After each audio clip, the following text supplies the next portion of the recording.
The Adventures of Sherlock Holmes by Sir Arthur Conan Doyle. Adventure 1. A Scandal in Bohemia.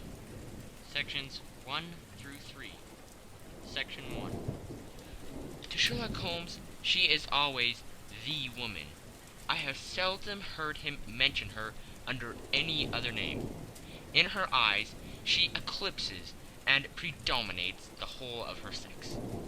It was not that he felt any emotion akin to love for Irene Adler. All emotions, and that one particularly, were abhorrent to his cold, precise, but admirably balanced mind. He was, I take it, the most perfect reasoning and observing machine that the world has seen. But as a lover, he would have placed himself in a false position. He never spoke of the softer passions, save with a jibe and a sneer.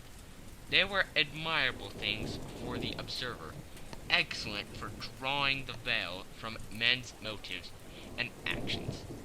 But for the trained reasoner to admit such intrusions into his own delicate and finely adjusted temperament was to introduce a distracting factor which might throw a doubt on all his mental results.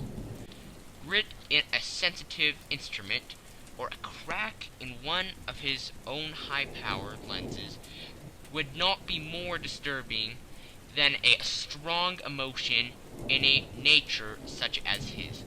And yet there was but one woman to him, and that woman was the late Irene Adler, of dubious and questionable memory. I have seen little of Holmes lately. My marriage had drifted us away from each other.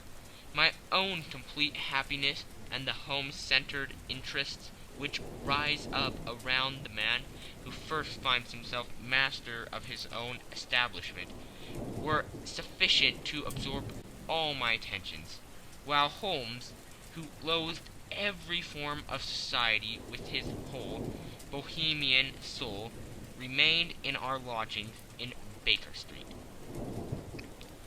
Buried among his old books and altering from week to week between cocaine and ambition, the drowsiness of the drug, and the fierce energy of his own keen nature, he was still, as ever, deeply attracted by the study of crime, and occupied his immense faculties and extraordinary powers of observation in following out these clues, and clearing up those mysteries which had been abandoned as hopeless by the official police.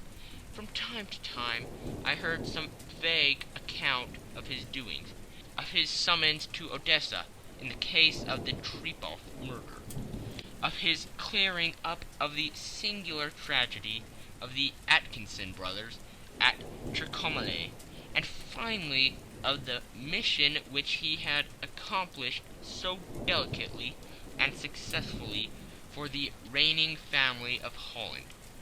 Beyond these signs of his activity, however, which I merely shared with all the readers of the daily press, I knew little of my former friend and companion. One night, it was on the 20th of March, 1888, I was returning from a journey to a patient, for I had now returned to civil practice, when my way led me through Baker Street. As I passed the well-remembered door, which must always be associated in my mind with my wooing, and with the dark incidents of the Stoty in Scarlet, I was seized with a keen desire to see Holmes again, and to know how he was employing his extraordinary powers. His rooms were brilliantly lit, and even as I looked up I saw his tall, spare figure pass twice in a dark silhouette against the blind. He was pacing the room, swiftly, eagerly, with his head sunk upon his chest and his hands clasped behind him. To me, who knew his every mood and habit, his attitude and manner, told their own story. He was at work again. He had risen out of his drug-created dreams and was hot upon the scent of some new problem. I rang the bell and was shown up to the chamber, which had formerly been in part my own. His manner was not effusive. It seldom was, but he was glad, I think, to see me. With hardly a word spoken, but with a kindly eye, he waved me an armchair, threw across his case of cigars, and indicated a spirit case and a gasogene in the corner. Then he stood before the fire and looked me over in his singular, introspective fashion. "Wedlock suits you," he remarked. "I think, Watson, that you have put on 7.5 pounds since I saw you." "7!" I answered. "Indeed, I should have thought a little more, just a trifle more, I fancy, Watson. And in practice again, I observe. You did not tell me that you intended to go into harness." "Then how do you know?" "I see it. I deduce it. How do I know that you have been getting yourself very wet lately, and that you have a most clumsy and careless servant girl?" "My dear Holmes," said I, "this is too much. You would certainly have been burned had you lived a few centuries ago.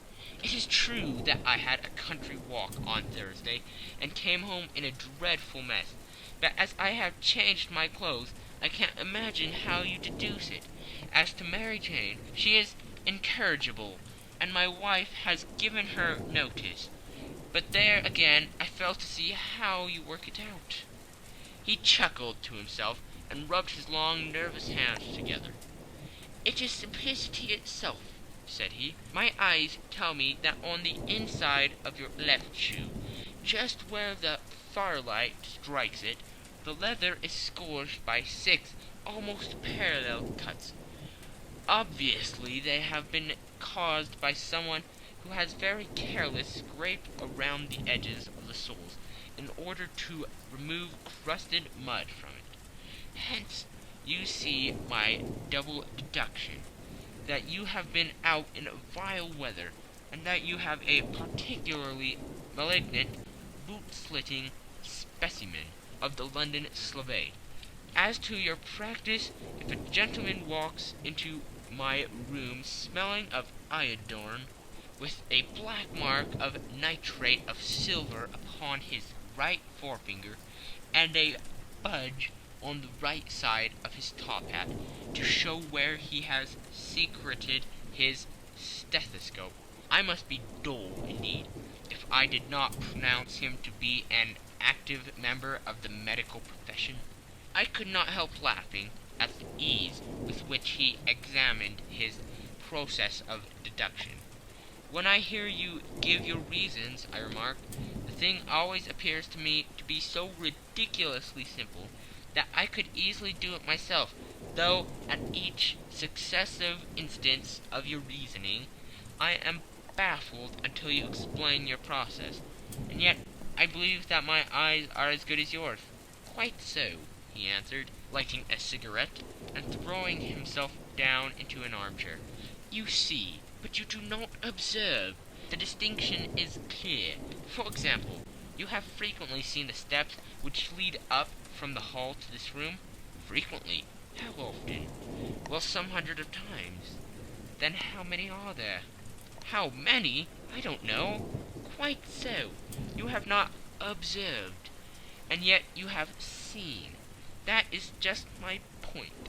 Now I know that there are 17 steps, because I have both seen and observed.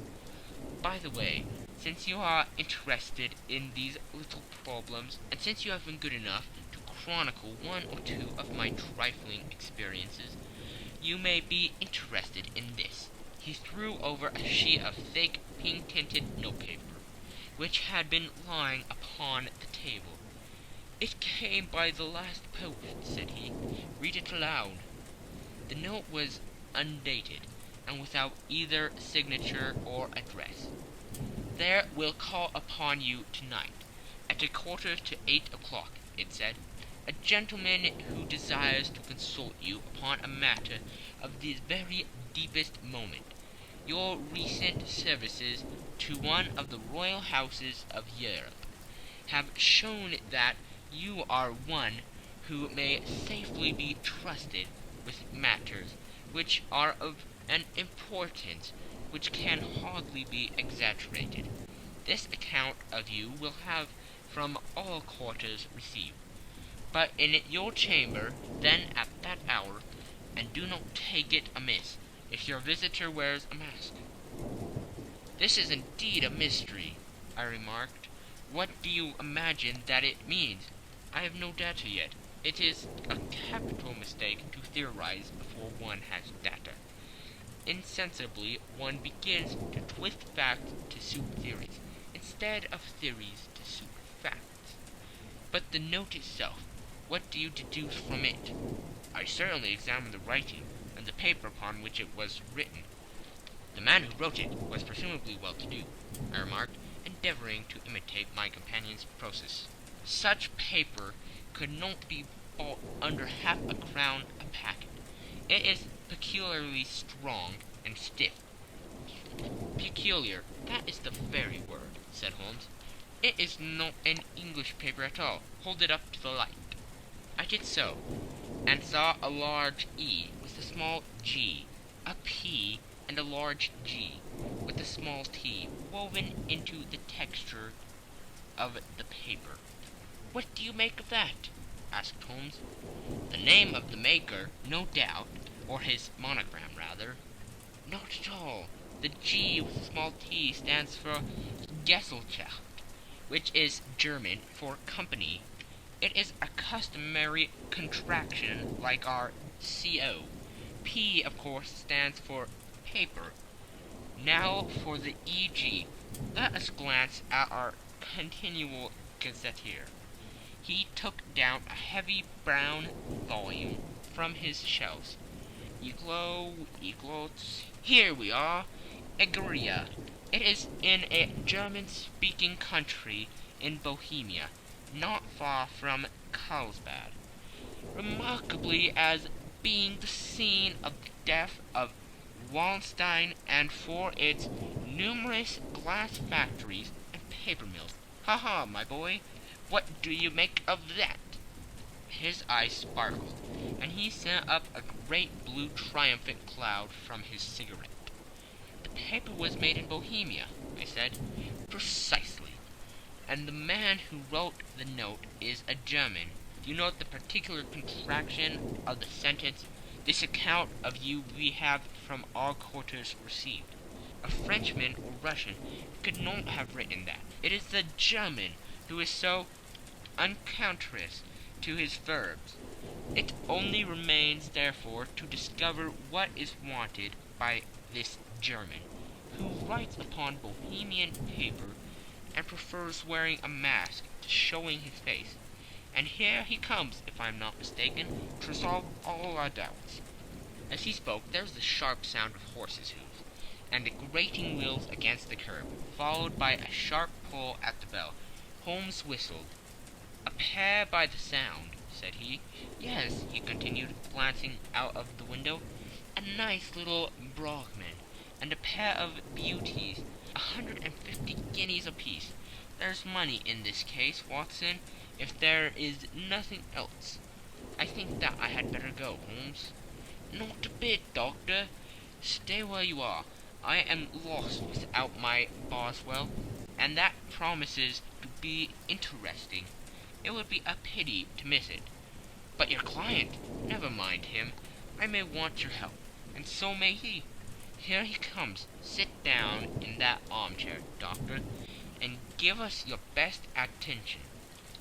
A slow and heavy step, which had been heard upon the stairs, and in the passage, paused immediately outside the door. Then there was a loud and authoritative tap. "Come in," said Holmes.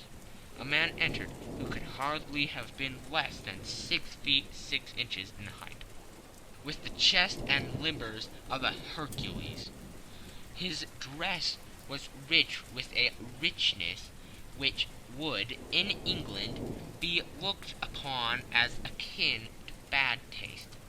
Heavy bands of astrakhan were slashed across the sleeves and fronts of his double-breasted coat, while the deep blue coat, which was thrown over his shoulders, was lined with flame-colored silk and secured at the neck with a brooch, which consisted of a single flaming beryl. Boots, which extended halfway up his calves, and which were trimmed at the tops with rich brown fur, completed the impression of barbaric opulence, which was suggested by the whole appearance.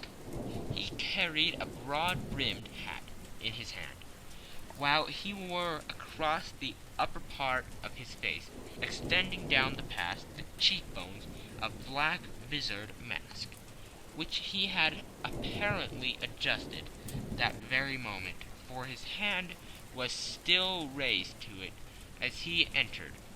From the lower part of the face he appeared to be a man of strong character, with a thick hanging lip, and a long, straight chin suggestive of resolution, pushed to the length of obstinacy. "You had my note?" he asked, with a deep, harsh voice, and a strongly marked German accent. "I told you that I would call." He looked from one to the other of us, as if uncertain which to address. "Pray take a seat," said Holmes.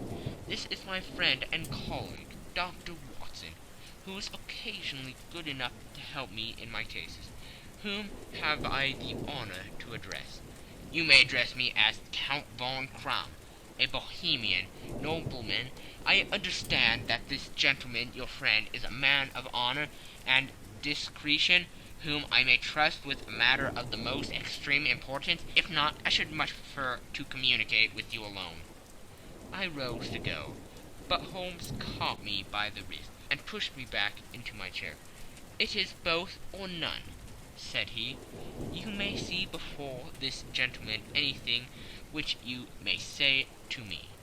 The Count shrugged his broad shoulders.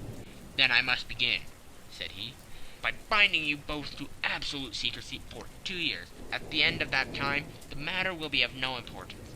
At present it is too much to say that it is of such weight it may have an influence upon European history." "I promise," said Holmes, "and I—" "You may excuse this mask," countered our strange visitor. "The august person who employs me wishes his agent to be unknown to you, and I may confess at once that the title by which I have just called myself is not exactly my own." "I was aware of it," said Holmes dryly.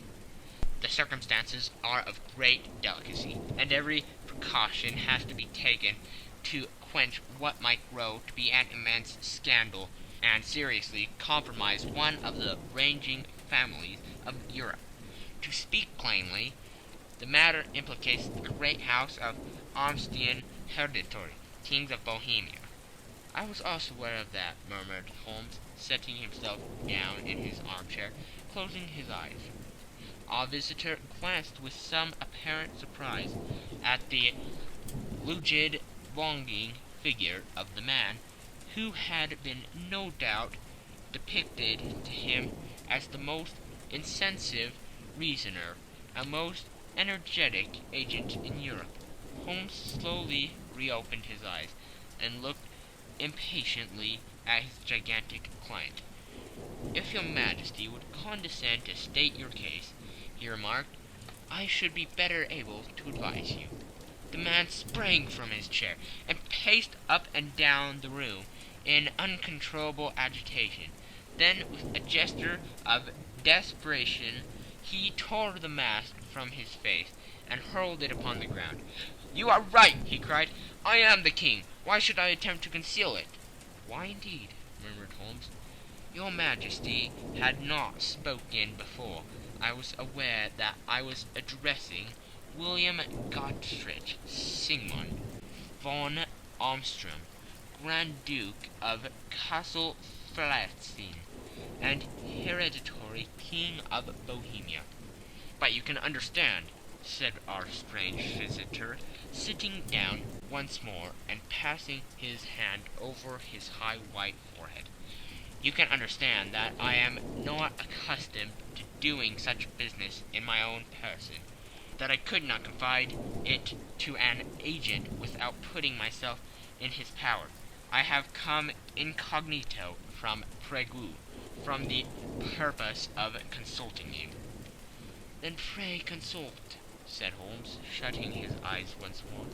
The facts are briefly these. Some 5 years ago, during a lengthy visit to Warsaw, I made the acquaintance of the well-known adventuress Irene Adler. The name is no doubt familiar to you. Kindly look her up in my index, Doctor, murmured Holmes, without opening his eyes. For many years he had adopted a system of docking all paragraphs concerning men and things, so that it was difficult to name a subject or a person on which he could not at once furnish information. In this case I found her biography sandwiched in between that of Hebrew rabbi and that of staff commander, who had written a monograph upon the deep-sea fishes. Let me see, said Holmes. Born in New Jersey in the year 1858. Contrito.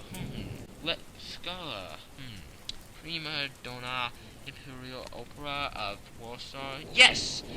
Retired from the operatic stage. Living in London. Quite so, Your Majesty. As I understand, become entangled with this young person, wrote her some comprising letters, and is now desirous of getting these letters back. Precisely so. But how? Was there a secret marriage? None. No legal papers or certificates? None. Then I failed to follow Your Majesty. If this young person should produce her letters from blackmailing or other purposes, how is she to prove their authenticity? There is writing. Forgery. My private notepaper, stolen. My own seal, imitated. My photograph, bought. We were both in the photograph. Oh dear, that is very bad. Your Majesty has indeed committed an indiscretion. I was mad, insane. You have compromised yourself seriously. I was only Crown Prince then. I was young. I am but 30 now. It must be recovered. We have tried and failed. Your Majesty must pay. It must be bought. She will not sell. Stolen then. 5 attempts have been made. Twice burglars in my pay ransacked her house. Once we diverted her luggage when she traveled. Twice she had been waylaid. There has been no result. No sign of it? Absolutely none. Holmes laughed. It is quite a pretty little problem, said he. But a very serious one to me, returned the king reproachfully. Very indeed. What does she propose to do with the photograph? To ruin me. But how? I'm about to be married, so I have heard, to Claudia Lorman von Saxe-Montague, second daughter of the King of Scandinavia. You may know that strict principles of her family. She is herself the very soul of delicacy. A shadow of a doubt as to my conduct would bring the matter to an end. And Irene Adler threatens to send him a photograph. And she will do it. I know that she will do it. You do not know her, but she has a soul of steel. She has the face of the most beautiful of women, and the mind of the most resolute of men. Rather than I should marry another woman, there are no lengths to which she would not go. None.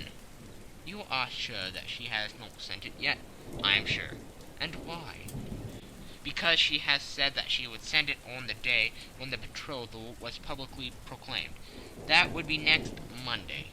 Oh, then we have 3 days yet, said Holmes with a yawn. That is very fortunate. as I have one or two matters of importance to look into just at present. Your Majesty will, of course, stay in London for the present. Certainly. You will find me at the Wagram under the name of the Count von Kram.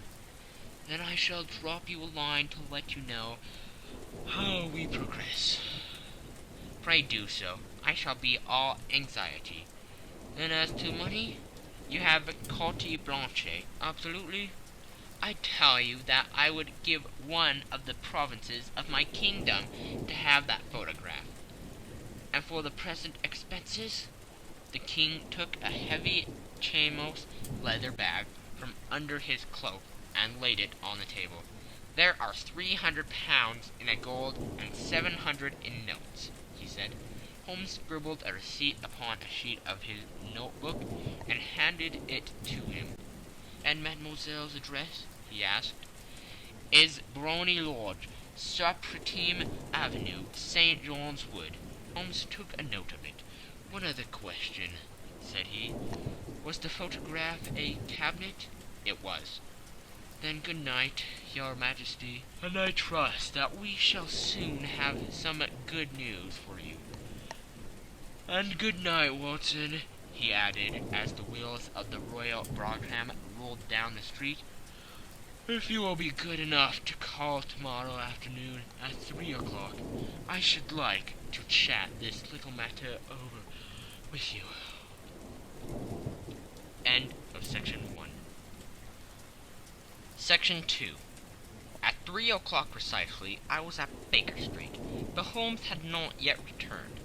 The landlady informed me that he had left the house shortly after 8 o'clock in the morning.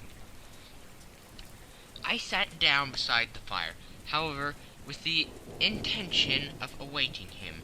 However long he might be, I was already deeply interested in his inquiry, for though it was surrounded by none of the grim and strange features which were associated with the two crimes which I have already recorded, still the nature of the case and the exalted station of his client gave it a character of its own. Indeed, apart from the nature of the investigation which my friend had on hand, there was something in his masterly grasp of a situation, and his keen, incisive reasoning, which made it a pleasure to me to study his system of work, and to follow the quick, subtle methods by which he distinguished the most inextractable mysteries. So accustomed was I to his invariable success that the very possibility of his failing had ceased to enter into my head.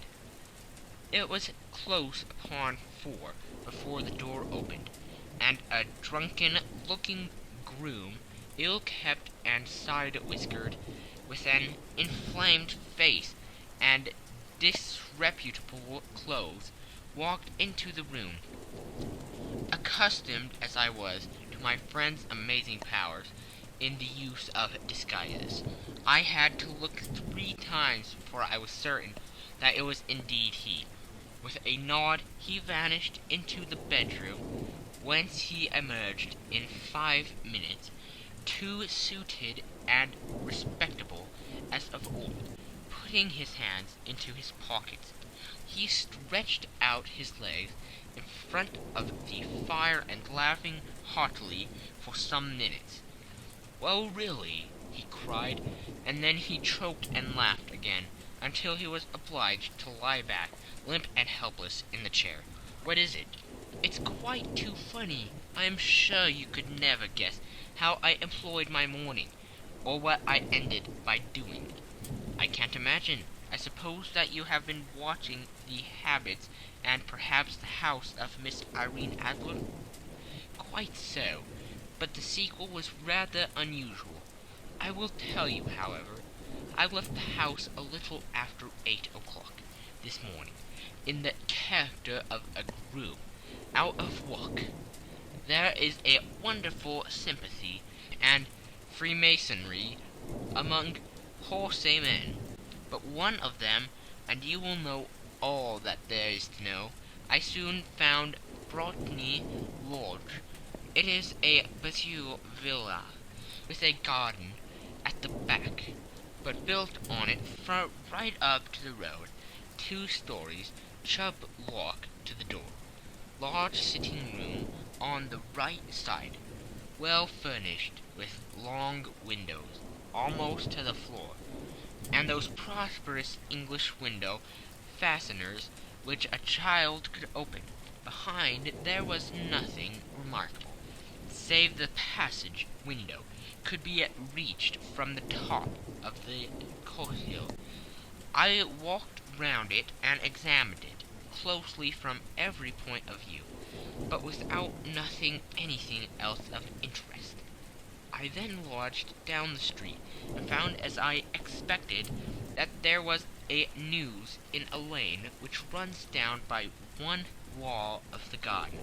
I went the ostler's hand in rubbing down their houses, and received in exchange 2 pence, a glass of half and half, 2 fills of shag tobacco, and as much information as I could desire about Miss Adler, to say nothing of half a dozen other people in the neighborhood, in whom I was not in the least interested, but whose biographies I was compelled to listen to. "And what of Irene Adler?" I asked. "Oh, she has turned all the men's heads down in that part. She is the daintiest thing under a bonnet on the planet. So say the Saprotine News to a man. She lives quietly, sings at concerts, drives out at 5 every day, and returns at 7 sharp for dinner. Seldom goes out at other times, except when she sings. Has only one male visitor, but a good deal of him. He is dark, handsome, and dashing. Never calls less than once a day, and often twice. He is Mr. Godfrey Norton of the Inner Temple. See the advantages of a cabman as a confidant. They have driven him home a dozen of times from Serpentine Mews, and knew all about him. When I had listened to all they had to tell, I began to walk up and down near Briny Lodge once more, and to think over my plan of campaign. This Godfrey Norton was evidently an important factor in the matter. He was a lawyer. That sounded ominous. What was the relation between them, and what the object of his repeated visits? Was she his client, his friend, or his mistress? If the former, she had probably transferred the photograph to his keeping. If the latter, it was less likely on the issue of this question deepened whether I should continue my work at Briny Lodge, or turn my attention to the gentleman's chambers in the Temple. It was a delicate point, and it wanted the field of my inquiry. I fear that I bore you with these details, but I have to let you see my little difficulties, if you are to understand the situation. "I am following you closely," I answered. I was still balancing the matter in my mind, when a hansom cab drove up to Briny Lodge, and a gentleman sprang out. He was a remarkably handsome man, dark, aquiline, and mustached, evidently the man of whom I have heard. He appeared to be in a great hurry, shouted to the cabman to wait, and brushed past the maid, who opened the door with the air of a man who was thoroughly at home. He was in the house about half an hour, and I could catch glimpses of him in the windows of the sitting room, pacing up and down, talking excitedly and waving his arms. Of her I could see nothing. Presently he emerged, looking even more flurried than before, As he stepped up into the cab, he pulled a gold watch from his pocket and looked at it earnestly. "Drive like the devil!" he shouted. "First to Cross and Humphrey's in Regent Street, and then to the Church of St. Monica in Edgware Road. Half a guinea if you do it in 20 minutes." Away they went, and I was just wondering whether I should not do well to follow them, when up the lane came a neat little landau. The coachman, with his coat only half buttoned, and his tie under his ear, while all the tags of his harness were sticking out of the buckles. It hadn't pulled up before she shot out of the hall door and into it. I only caught a glimpse of her at the moment, but she was a lovely woman, with a face that a man might die for. "The Church of St. Monica, John," she cried, "and half a sovereign if you reach it in 20 minutes. This was quite too good to lose, Watson. I was just balancing whether I should run for it, or whether I should perch behind her landau, when a cab came through the street.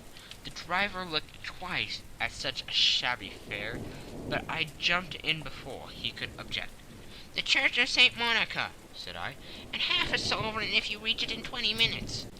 It was 25 minutes to 12, and of course it was clear enough what was in the wind. My cabby drove fast. I don't think I ever drove faster, but the others were there before us. The cab and the landau, with their steaming horses, were in front of the door. When I arrived, I paid the man and hurried into the church. There was not a soul there, save the two whom I had followed, and a surpliced clergyman, who seemed to be expostulating with them. They were all three standing in a knot in front of the altar. I longed up the side aisle like any other idler who has dropped into a church. Suddenly, to my surprise, the three at the altar faced round to me, and Godfrey Norton came running as hard as he could toward me. "Hank," he cried, "you'll do. Come, come." "What then?" I asked. "Come, man, come only 3 minutes, or it won't be legal." I was half dragged up to the altar, and before I knew where I was, I found myself mumbling responses which were whispered in my ear, and vouching for things of which I knew nothing, and generally assisting in the secure tying up of Irene Adler, spinster, to Godfrey Norton, bachelor. It was all done in an instant, and there was the gentleman thanking me on the one side and the lady on the other, while the clergyman beamed on me in front. It was the most preposterous position in which I ever found in my life, and it was the thought of it that startled me into laughing just now. It seems that there had been some informality about their license, that the clergyman absolutely refused to marry them without a witness of some sort, and that my lucky appearance saved the bridegroom from having to sally out into the street in search of a best man. The bride gave me a sovereign, and I mean to wear it on my watch chain in memory of the occasion. "That is a very unexpected turn of affairs," said I. "And what then?" "Well, I found my plans very seriously menaced. It looked as if the pair might take an immediate departure, and so necessity very prompt and energetic measures on my part. At the church door, however, they separated, he driving back to the temple, and she to her own house. "I shall drive out into the park at 5 as usual," she said, as she left him. I heard no more. They drove away in different directions, and I went off to make my own arrangements, which are some cold beef and a glass of beer, he answered, ringing the bell. "I have been too busy to think of food, and I am likely to be bustier still. this evening. By the way, Doctor, I shall want your cooperation. I shall be delighted. You don't mind breaking the law? Not in the least. No running a chance of arrest? Not in a good cause? Oh, the case is excellent. Then I am your man. I was sure that I might rely on you. But what do you wish? When Miss Turner has brought in the tray, I will make it clear to you now, he said, as he turned hungrily on the simple fare that our landlady had provided. I must discuss it while I eat, for I have not much time. It is nearly 5 now. In 2 hours we must be on the scene of action. Miss Irene, or Madame, rather, returns from her drive at 7. We must be at Briony Lodge to meet her. And what then? You leave that to me. I have already arranged what is to occur. There's only one point on which I must insist. You must not interfere, come what may. You understand? I'm to be neutral, to do nothing whatever. There will probably be some small unpleasantness. Do not join in it. It will end in my being conveyed into the house. 4 or 5 minutes afterwards, the sitting-room window will be open. You are to station yourself close to that open window. Yes, you are to watch me, for I have been visible to you. Yes, when I raise my hand, so, you will throw into the room what I give you to throw, and will, at the same time, raise the cry of "Fire!" You quite follow me? Entirely. It is nothing more formidable, he said, taking a long cigar-shaped roll from his pocket. It is an ordinary plumber's smoke rocket, fitted with a cap at either end, to make it self-lighting. Your task is confined to that. When you raise your cry of "Fire!" it will be taken up by quite a number of people. You may then walk to the end of the street, and I will rejoin you in 10 minutes. I hope that I have made myself clear. I am to remain neutral, get near the window, to watch you, and at your signal to throw this object, then to raise the cry of "Fire!" and to wait you at the corner of the street. Precisely. Then you may entirely rely on me? That is excellent. I think, perhaps, it is almost time that I prepare for the new role I have to play. He disappeared into his bedroom, and returned in a few minutes, in the character of an amiable and simple-minded nonconformist clergyman.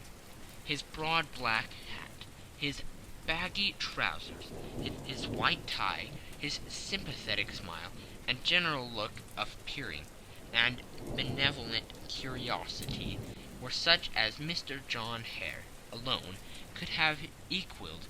It is not merely that Holmes changed his costume. His expression, his manner, his very soul seemed to vary every fresh part that he assumed. The stage lost a fine actor, even as science lost an acute reasoner when he became a specialist in crime. It was 6:15 when we left Baker Street, and it still wanted 10 minutes to the hour, when we found ourselves in Serpentine Avenue. It was already dusk, and the lamps were just being lighted as we paced up and down in front of Briony Lodge, waiting for the coming of its occupant. The house was just such as I had pictured it from Sherlock Holmes's succinct description, but the locale appeared to be less private than I expected. On the contrary, for a small street in a quiet neighborhood, it was remarkably animated. There was a group of shabbily dressed men smoking and laughing in a corner. A scissors grinder, with his wheel, two guardsmen who were flirting with a nurse girl, and several well-dressed young men who were laughing up and down with cigars in their mouths. "You see," remarked Holmes, as we passed to and fro in front of the house, "this marriage rather simplifies matters. The photograph becomes a double-edged weapon now. The chances are that she would be as averse to its being seen by Mr. Godfrey Norton as our client is to coming to the eyes of his princess. Now the question is, where are we to find the photograph?" "Where indeed? It is most unlikely that she carries it about with her. It is cabinet-sized, too large for easy concealment about a woman's dress. She knows that the king is capable of having her waylaid and searched.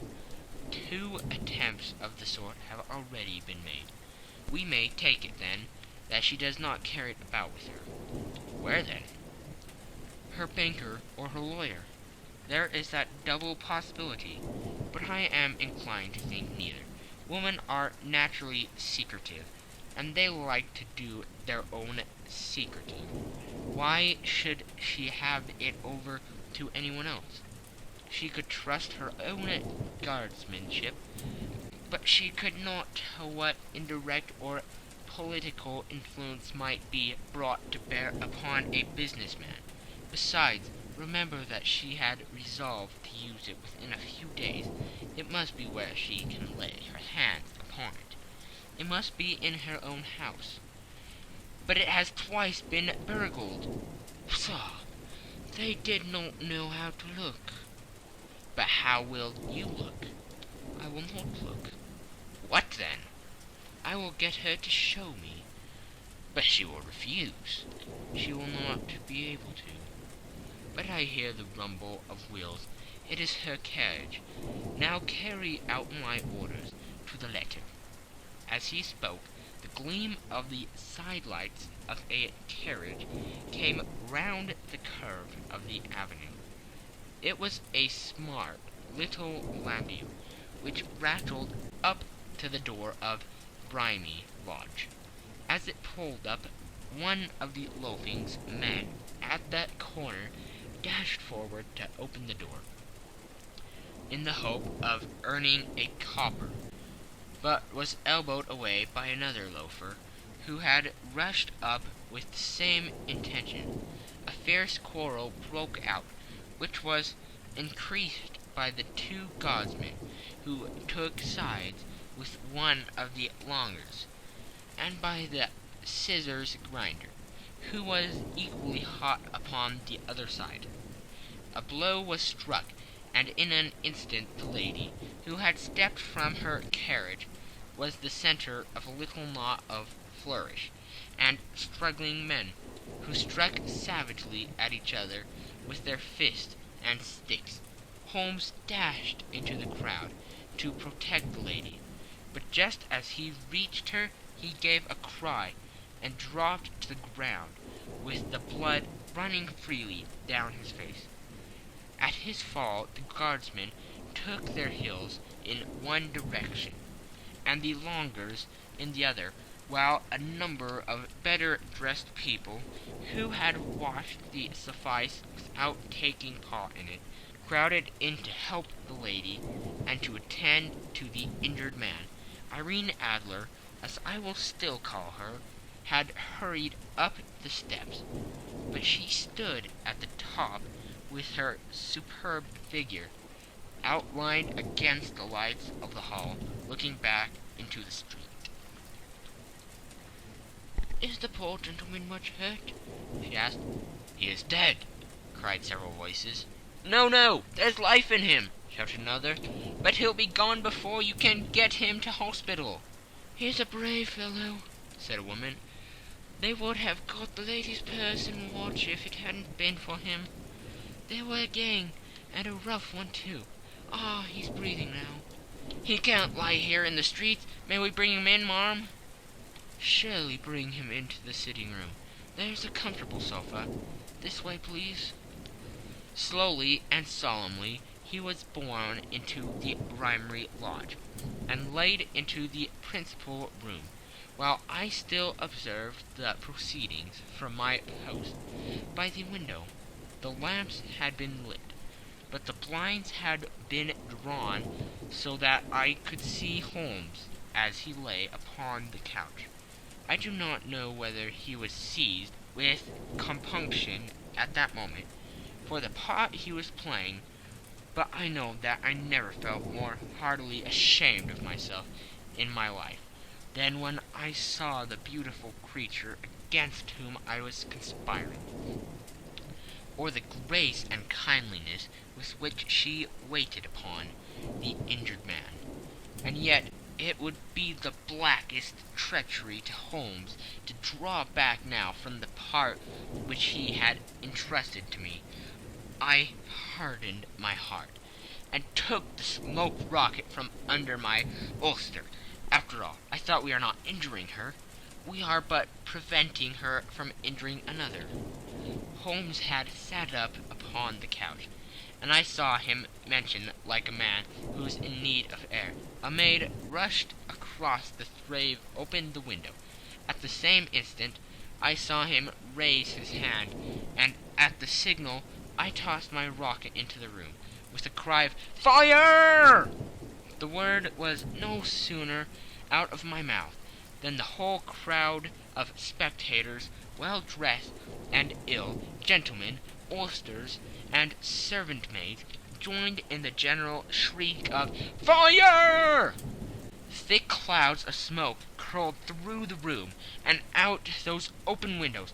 I caught a glimpse of rushing fingers, and a moment later the voice of Holmes from within, assuring them that it was a false alarm. Slipping through the shouting crowd, I made my way to the corner of the street, and in 10 minutes was rejoiced to find my friend's arm in mine, and to get away from the scene of uproar.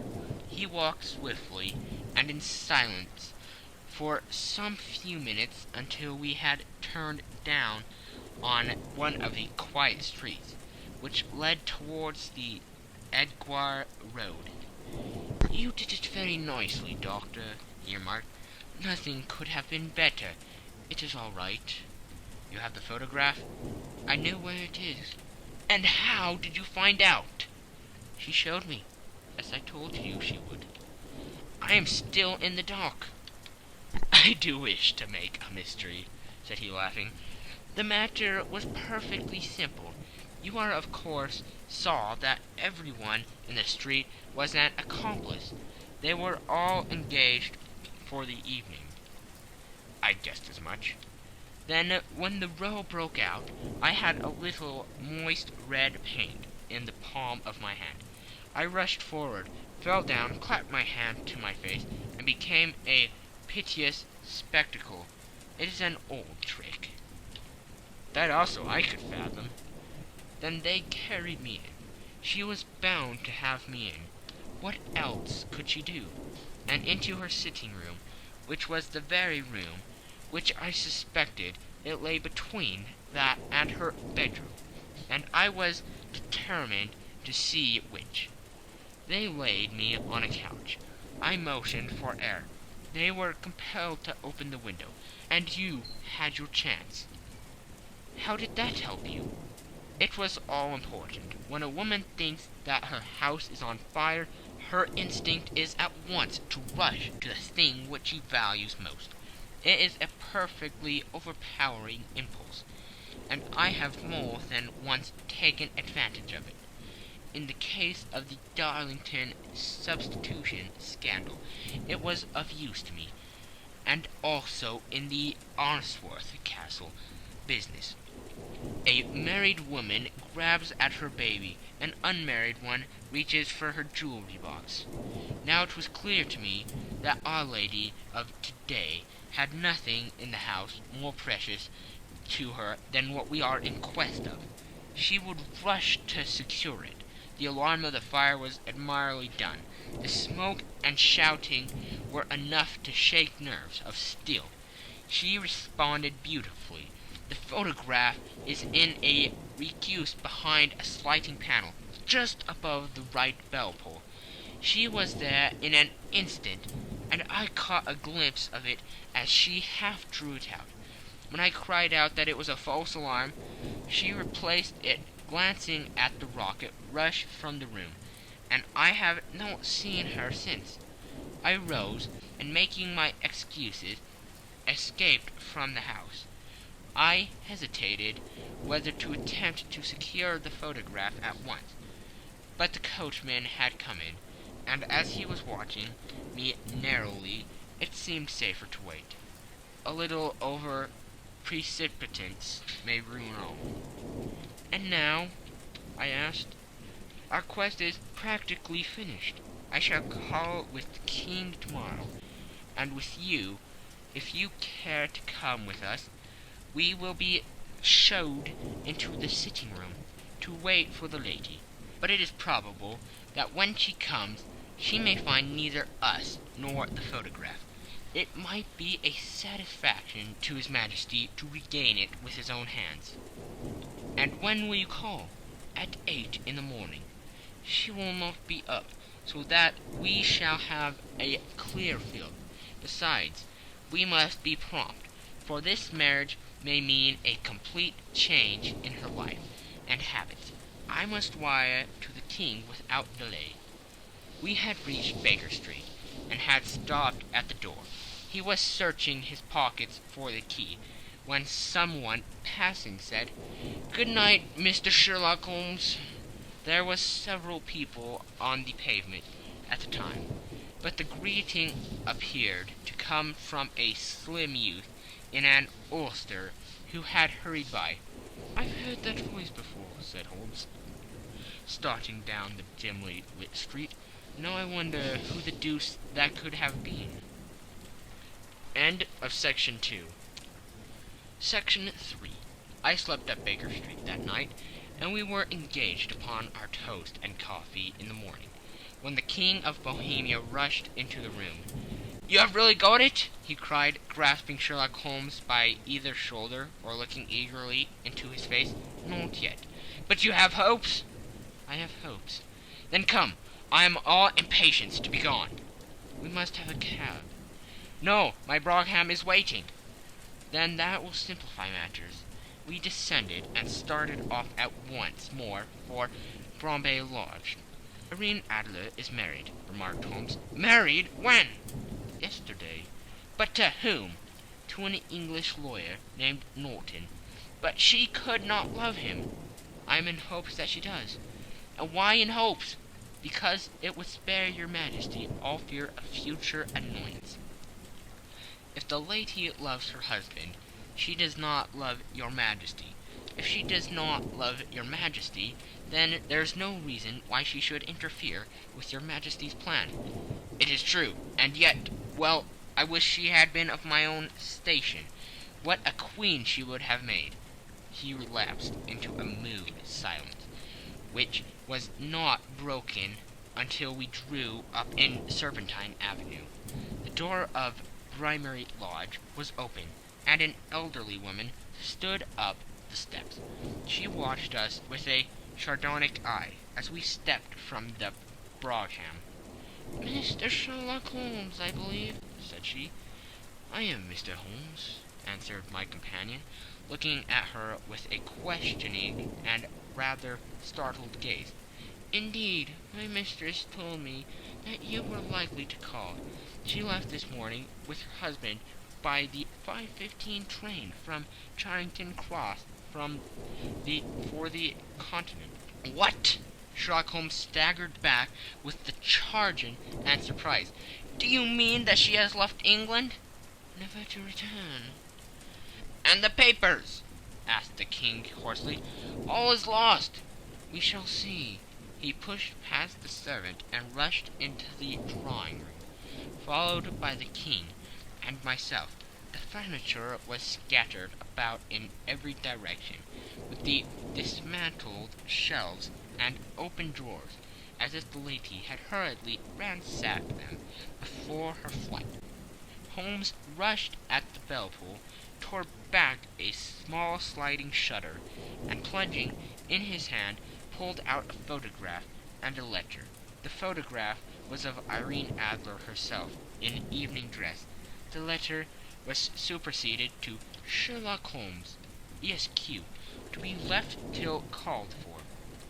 My friend tore it open, and we all three read it together. It was dated midnight of the preceding night, and ran in this way. My dear Mr. Sherlock Holmes, you really did it well. You took me in completely. Until after the alarm of fire, I had not a suspicion. But then, when I found how I had betrayed myself, I began to think I had been warned against you months ago.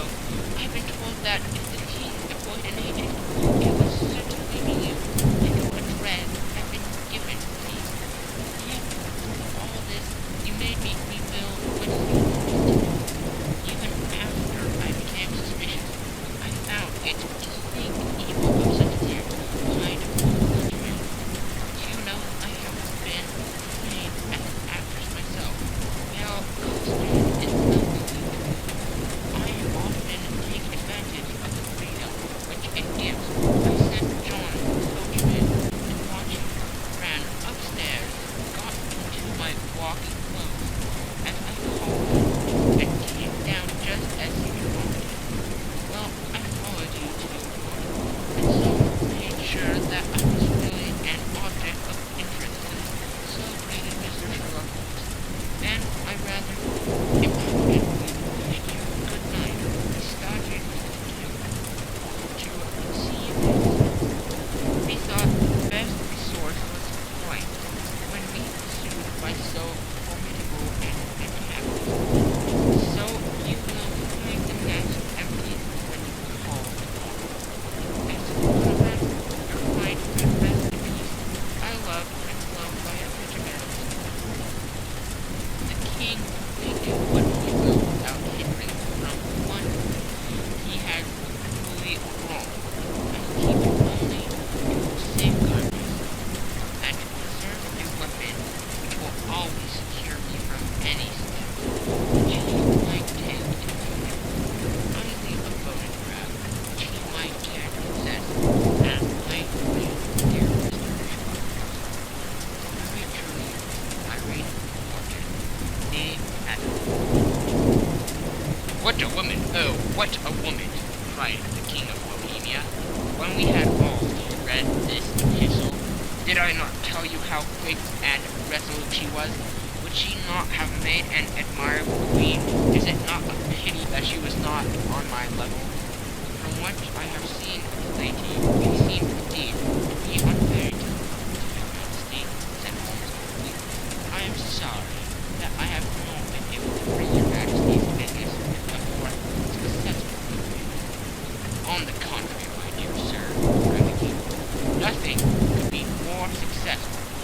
I know that her word is inviolate. The photograph is now as safe as if it were in the fire. I am glad to hear your majesty say so.